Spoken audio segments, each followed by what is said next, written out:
যদি কেউ মান্নত করে আল্লাহ যদি আমার গরুটি সুস্থ হয় তাহলে সে সদকা করে দিব। এখন গরুটি সুস্থ, এখন এই গরুটি কি সদকা করতে হবে না বিক্রি করে মাদ্রাসার ফান্ডেও দেওয়া যাবে, জানিয়ে বাধিত করবেন।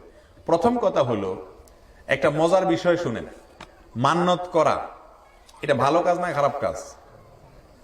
বলেন, মান্নত করা ভালো কাজ না খারাপ কাজ? সন্দেহের মধ্যে পড়ে গেছেন। এটা বুদ্ধিমানের কাম। সন্দেহ থাকলে আন্দাজ উত্তর না দেওয়াই ভালো। ইসলামের বিষয় না জানা ঢেল মারা উচিত না। ভালো বুদ্ধিমানের কাজ করছেন আপনারা। মান্নত করা এটা ভালো কাজ না। মান্নত করা এটা কি না? এটা কোনো ভালো কাজ না। আমাদের সমাজে মানুষ মনে করে যে মান্নত করা খুব ভালো কাজ, সওয়াবের কাজ। না, মান্নত করা ভালো কাজ না, আবার খারাপ কাজও না। এটা মুবাহ একটা কাজ। যদি কেউ মান্নত করতে পারে। রাসূল আকরাম সাল্লাল্লাহু আলাইহি ওয়াসাল্লাম নিরুৎসাহিত করেছেন মান্নতের ব্যাপারে। তিনি বলেছেন, মান্নত হলো বখিলের মাল বাহির করার একটা রাস্তা।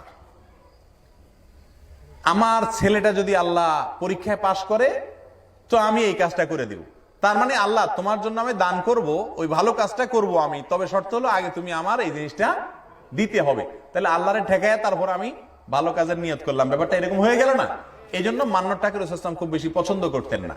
তিনি বলতেন, দান করে দাও, নেকামল করো, রোজা রাখো, মান্নত যে বিষয়টা করলে সেটা আগে করো, করে এরপর আল্লাহর কাছে দোয়া করো, আল্লাহ আমি করছি, আপনি আমাকে দেন। আল্লাহ দিলে দিলেন, না দিলে নাই। কিন্তু আমরা আল্লাহরে ঠেকাই নেই। আল্লাহ আমার যদি এই অসুখ থেকে আমি ভালো হই তাহলে আমি এই কাজটা করব।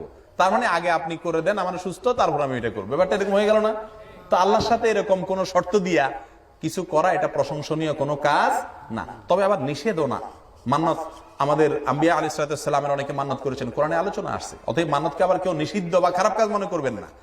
তবে হ্যাঁ, এটা খুব বেশি প্রশংসনীয় কোনো কাজ না, এমনি দান করা উচিত। যাই হোক, এবার প্রশ্নে আসি। মান্নত যদি কেউ করে থাকেন তাহলে যেই পশুটা মান্নত করেছেন তিনি ওটা যদি কোনো মাদ্রাসায় দিয়ে দেন লিল্লাহ ফান্ডে, তার মান্নত আদায় হবে ইনশাআল্লাহ বিইذنিল্লাহ।